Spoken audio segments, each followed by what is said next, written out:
আপুনি চাই আছে সিটি 18 দলৰ নাম ঘোষণাৰ পাছতে আৰম্ভ হল প্ৰাৰ্থিত্ব কেন্দ্ৰিক চৰ্চা অসম জাতীয় পৰিষদৰ হৈ কোন সমষ্টিত খেলিব নিৰ্বাচন প্ৰাৰ্থিত্ব লাভৰ ক্ষেত্ৰত কোনে পাব অগ্ৰাধিকাৰ 21ৰ বাবে সাজু অসম জাতীয় পৰিষদ প্ৰায় 100টা সমষ্টিত প্ৰক্ষেপ কৰিব প্ৰাৰ্থী সংগোপনে আৰম্ভ হৈছে প্ৰাৰ্থীৰ সন্ধান আশু আৰু এজেৱাইচিপিৰ নতুন ৰাজনৈতিক দলৰ নাম ঘোষণা হোৱাৰ পাছতেই ব্যাপক ৰূপত আৰম্ভ হৈছে 2021ৰ নিৰ্বাচনী তৎপৰতা সমষ্টি দখলৰ ৰণকৌশল আৰু প্ৰাৰ্থিত্ব বাছনিৰ ক্ষেত্ৰত আপোচ কৰিব খোজা নাই বিজেপিৰ বিৰুদ্ধে জয়ৰ পণ লোৱা অসম জাতীয় পৰিষদে যাৰ বাবে জয়ৰ পূৰ্ণ সম্ভাৱনা থকা প্ৰাৰ্থীৰ সন্ধানত আছে নতুন ৰাজনৈতিক দলটো কিন্তু কোন সমষ্টিত চৰ্চাত কাৰ নাম লুৰিণজ্যোতি গগৈৰ পছন্দৰ সমষ্টি নাহৰকটীয়া অথবা দুলিয়াজান অসম জাতীয় পৰিষদৰ সভাপতি পদৰো অন্যতম দাবীদাৰ লুৰিণজ্যোতি গগৈ পূব গুৱাহাটী অথবা পূব গোৱালপাৰা সমষ্টিৰ প্ৰাৰ্থী হ'ব পাৰে দীপাংক নাথ পলাশ চাংমাইৰ চকু সোণাৰী সমষ্টিত শদিয়া সমষ্টি বিচাৰিছে অসম জাতীয় পৰিষদৰ সমন্বয়ক প্ৰাক্তন অগপ মন্ত্ৰী জগদীশ ভূঞাই ধেমাজিৰ প্ৰাৰ্থী হ'ব পাৰে আশুৰ সদ্য প্ৰাক্তন নেতা চিত্ৰৰঞ্জন বসুমতাৰী সৰুপথাৰ সমষ্টিত চৰ্চাত আছে আশুৰ আন এজন সদ্য প্ৰাক্তন নেতা ৰাজু ফুকনৰ নাম টিয়কত জিতু নেওগ অথবা ৰাণা চাংমাইৰ নাম চৰ্চাত আছে অখিল গগৈৰ বাবে শিৱসাগৰ সমষ্টিত অসম জাতীয় পৰিষদে প্ৰাৰ্থী প্ৰক্ষেপৰ কথা ভবা নাই বুলি এক সূত্ৰত প্ৰকাশ পাইছে ইয়াৰ উপৰি জাতীয়তাবাদী ভাৱধাৰাৰে পুষ্ট কা বিৰোধী স্থিতি সংশ্লিষ্ট সমষ্টিটোত সবল গণভিত্তি থকা আৰু আশু এজেৱাইচিপিৰে সুসম্পৰ্ক ৰক্ষা কৰি অহা লোকে অগ্ৰাধিকাৰ পাব অসম জাতীয় পৰিষদৰ প্ৰাৰ্থিত্ব প্ৰাপ্তিত মৰিগাঁও সমষ্টিত প্ৰাক্তন অগপ বিধায়ক গিৰিণ বৰুৱা যোৰহাটত ৰিণ্টু গোস্বামী ডিব্ৰুগড় সমষ্টিত চৰ্চাত আছে তিনিজনৰ নাম অধিবক্তা অজিত বৰগোহাঁই ডক্টৰ অমিত বৰুৱা আৰু ডক্টৰ বীৰেণ বৰুৱা ৰহা সমষ্টিৰ বাবে চৰ্চিত হৈছে অভিনেত্ৰী প্ৰস্তুতি পৰাশৰৰ স্বামী মানস দাসৰ নাম ইফালে প্ৰাৰ্থিত্বৰ তালিকাত আছে অগপৰ শীৰ্ষ নেতৃত্বৰে দীৰ্ঘদিনে মনোমালিন্য অব্যাহত থকা আৰু কাৰ বিৰুদ্ধাচৰণ কৰি অহা কেইবাজনো অগপ নেতা আৰু বিধায়ক দলত থাকিও ৰোষত পৰাৰ ভয়ত কাৰ বিৰুদ্ধে মুখ বন্ধ কৰিবলৈ বাধ্য হোৱা বহু নেতাও যোগাযোগত আছে অসম জাতীয় পৰিষদৰে bureau report news 18 Assam north east আজি চিৰস্মৰণীয় কণ্ঠশিল্পী জয়ন্ত হাজৰিকাৰ ৭৭ সংখ্যক উপজা দিন বহু কালজয়ী গীতত কণ্ঠ নিগৰাই অসমবাসীক সুৰ সাগৰত আকণ্ঠ ডুবাই ৰখা এইগৰাকী দৰদী গায়কৰ উপজা দিনত আজি সমগ্ৰ ৰাজ্যই সোঁৱৰিছে শ্ৰদ্ধাৰে মহানগৰীত সুৰ বাহিনীৰ উদ্যোগত আয়োজন কৰা শ্ৰদ্ধাঞ্জলি অনুষ্ঠানত অংশগ্ৰহণ কৰে কেইবাগৰাকী বিশিষ্ট ব্যক্তিয়ে চানমাৰীত থকা জয়ন্ত হাজৰিকাৰ প্ৰতিমূৰ্তিস্থলীত আয়োজন কৰা হয় শ্ৰদ্ধাঞ্জলি অনুষ্ঠানত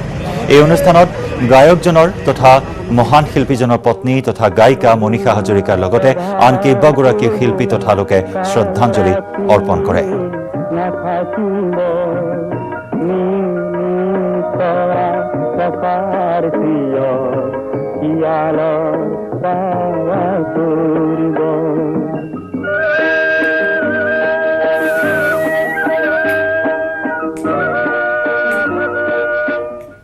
জয়ন্ত হাজৰিকাৰ পৰা তেখেতে যাতে আশীষ দিয়ে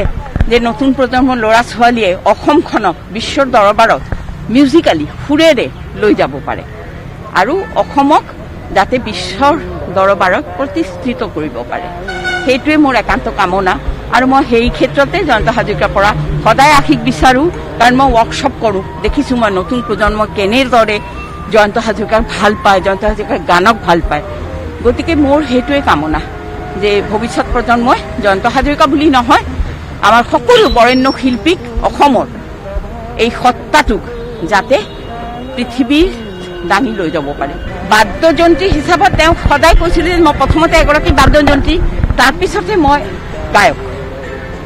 কাৰণ ইনষ্ট্ৰুমেণ্ট পৃথিৱীৰ সকলো ইনষ্ট্ৰুমেণ্ট বজাব জানিছিল গতিকে সেইটোৱে তেওঁ মানে আজি জীয়াই থাকিলেও মই ভাবোঁ নতুন প্ৰজন্মক আৰু বহুত শিকালেহেঁতেন তেওঁৰ তোমাৰ মনে প্ৰাণে এগৰাকী শিল্পী সত্তা যি শিল্পী সত্তাই ভাবে সুৰ বাহিনীৰ কথা যি শিল্পী সত্তাই ভাবে যে মই নতুন কিবা কৰিম যি শিল্পী সত্তাই গীতিকাৰসকলৰ লগত বহি পেলাই এই সুৰৰ ভাৱখিনি ধুনীয়াকৈ বুজাই দিব পাৰে সেইবোৰ মই বহুত মিছ কৰোঁ আৰু ঘৰতে যেতিয়া এটা ইনষ্ট্ৰুমেণ্ট নাবাজে তেতিয়া মোৰ বহুত বেয়া লাগে বহুতেই বেয়া লাগে সেই অভাৱটো ফিল কৰোঁ খুব ফিল কৰোঁ মন্ত্ৰী আয়োগ ঘনে ঘনে উলংঘন কৰি গৈছে আইন বাটে পথে ৰাইজক জ্ঞান দিয়া মন্ত্ৰীয়ে কৰি গৈছে এটাৰ পিছত আনটো ভুল কিন্তু তাৰ পাছতো ভুল ধৰতা নাই মন্ত্ৰীৰ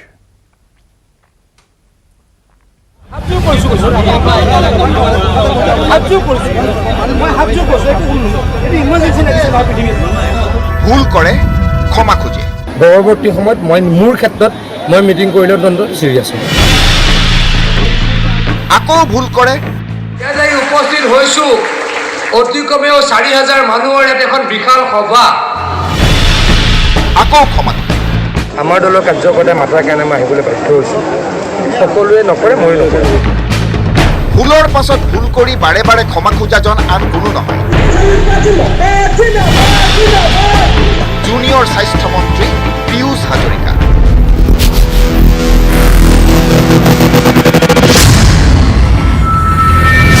কৰোনা কালত ভুলৰ সংখ্যা বাঢ়িছে মন্ত্ৰী মহোদয়ৰ প্ৰথমে ফাঁচী বজাৰ উত্তৰ পূবৰ ব্যৱসায়িক প্ৰাণকেন্দ্ৰত দপদপনি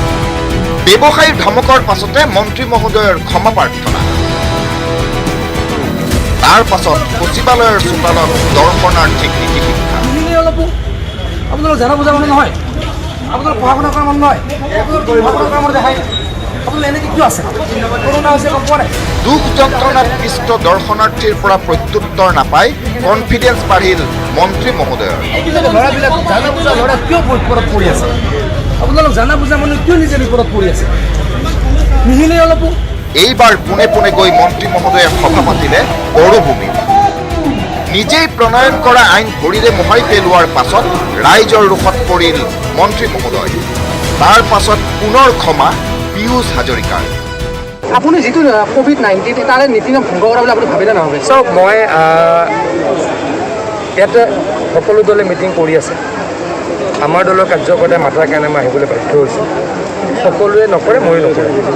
সকলোকে আহ্বান জনাইছোঁ যদি সকলোৱে নকৰে আমি কৰা বন্ধ কৰোঁ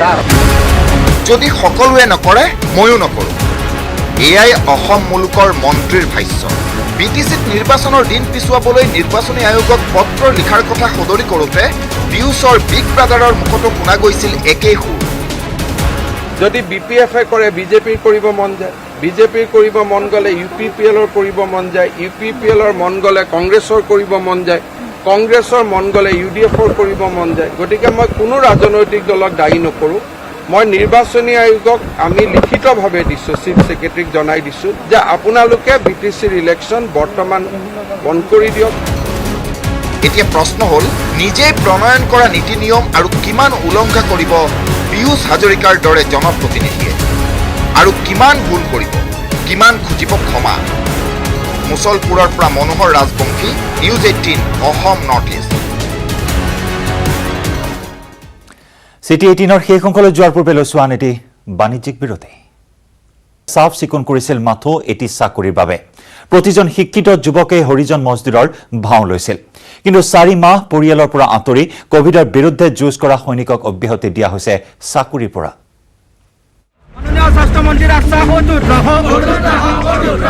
কোভিড যুদ্ধৰ প্ৰতিবাদ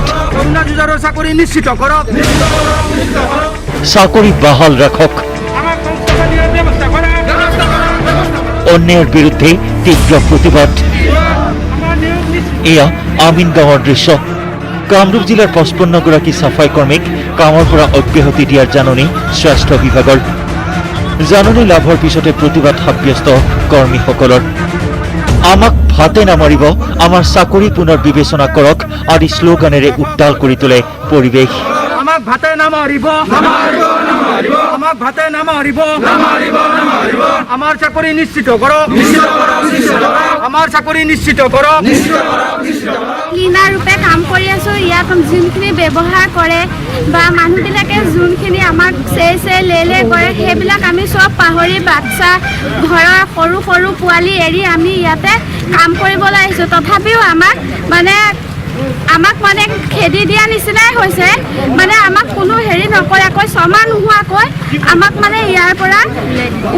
ওলাই দিয়া নিচিনাই হৈছে আৰু কি কম ছমাহ হোৱাই নাই আমাৰ কিন্তু মানে আমি বহুত বিশ্বাসত ওলাই আহিছিলোঁ আমি ভাবিছিলোঁ কিবা এটা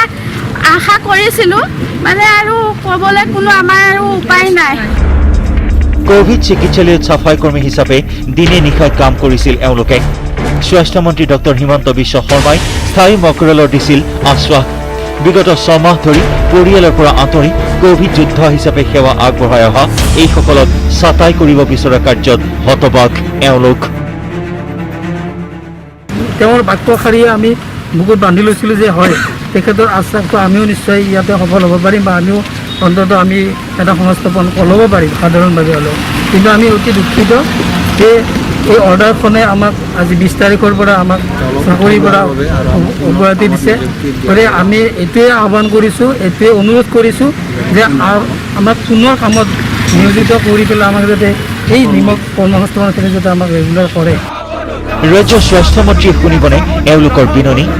কৰোনাৰ সংকটকালত স্বাস্থ্যকৰ্মীক কিয় কৰা হৈছে এই অন্যায় উত্তৰ গুৱাহাটীৰ পৰা ৰন্তু বৈশ্যৰ report news 18 Assam north east বিশ্বত সন্ত্ৰাসবাদী সংগঠনৰ বিৰুদ্ধে সফল অভিযানৰ নেতৃত্ব দিলে অসম সন্তানে আল কায়দাৰ বিৰুদ্ধে কেৰালাত অভিযানৰ নেতৃত্ব দিছিল অসমৰ IPS বিষয়া শংকৰব্ৰত ৰায়মেধিয়ে ৰাষ্ট্ৰীয় তদন্তকাৰী সংস্থাৰ অনুসন্ধানকাৰী বিষয়াৰ দায়িত্বত থকা এইগৰাকী অসমীয়া বিষয়াগৰাকীৰ নেতৃত্বত যি অভিযান চলিছিল সেই অভিযানত কেৰালাৰ এৰ্নাকুলামত গ্ৰেপ্তাৰ কৰা হয় মুৰ্ছিদ হাছান ইয়াকুব বিশ্বাস আৰু মুছাৰফ হুছেইনৰ লগতে আন এটা কুখ্যাত উগ্ৰপন্থীক পশ্চিমবংগতো ৰাষ্ট্ৰীয় তদন্তকাৰী সংস্থাৰ অভিযানকাৰী দলত জালত পৰিল আন কেইবাটাও কুখ্যাত সন্ত্ৰাসবাদী শংকৰব্ৰত ৰায়মেধিয়ে 2020 চনৰ 27 জানুৱাৰীত NIAত যোগদান কৰিছিল পূৰ্বে নগাঁৱৰ আৰক্ষী অধীক্ষক হিচাপে কৰ্মৰত আছিল ৰায়মেধি এইগৰাকী অসমীয়া আৰক্ষী বিষয়াৰ সুদক্ষ নেতৃত্বৰ বাবেই ভয়াৱহ কুটাঘাতৰ পৰা ৰক্ষা পৰিল দেশবাসী বিশ্বত সন্ত্ৰাসবাদী সংগঠনৰ বিৰুদ্ধে সফল অভিযানৰ নেতৃত্ব দিয়া অসম সন্তানগৰাকীৰ দক্ষতাৰ বাবেই 2019 চনত কেন্দ্ৰীয় গৃহ দপ্তৰে প্ৰদান কৰিছিল তদন্তৰ পাৰদৰ্শিতাৰ বঁটা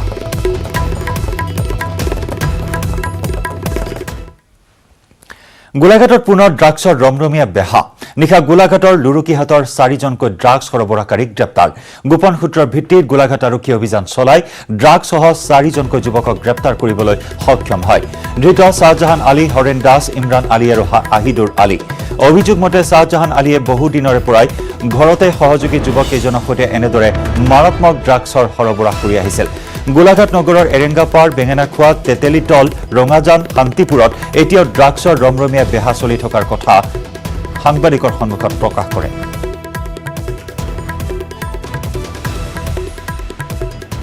গাড়ী লগিয়াত কিয় কাৰণে ধৰিলে গাড়ী নাপোৱা নহয় কি পোৱা নাই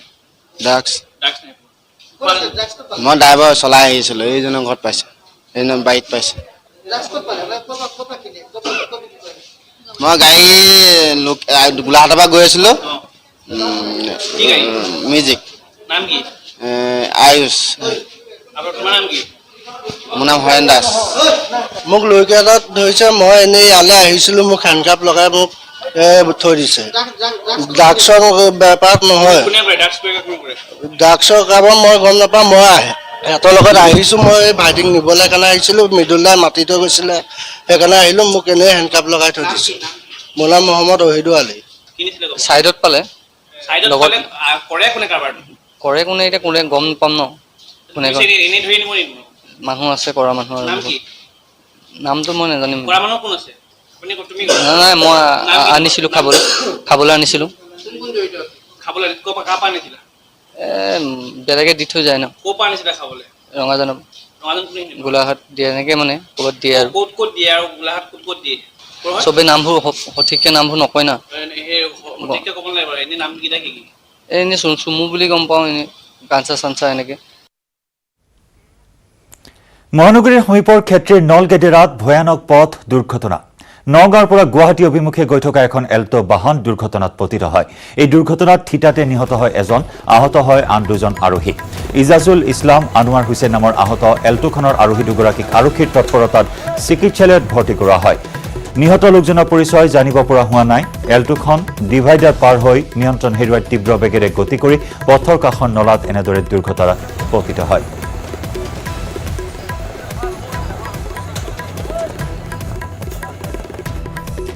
এক ভয়ানক পথ দুৰ্ঘটনা নিয়ন্ত্ৰণ হেৰুৱাই এই এল্টো বাহনখন দুৰ্ঘটনাত পতিত হয় পথৰ কাষৰ নলাত বাগৰি পৰে এল্টোখন 3গৰাকী আৰোহী আছিল মহানগৰীৰ সমীপৰ ক্ষেত্ৰীৰ নলগেডেৰাত সংঘটিত হয় এই দুৰ্ঘটনা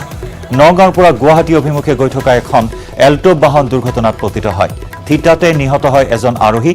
নিহতজনৰ পৰিচয় জানিব পৰা হোৱা নাই আনহাতে আহত দুজন হৈছে ইছাজুল হুছেইন আনোৱাৰ হুছেইন দুইজনকে আৰক্ষীৰ তৎপৰতাত হাস্পতালত ভৰ্তি কৰোৱা হয়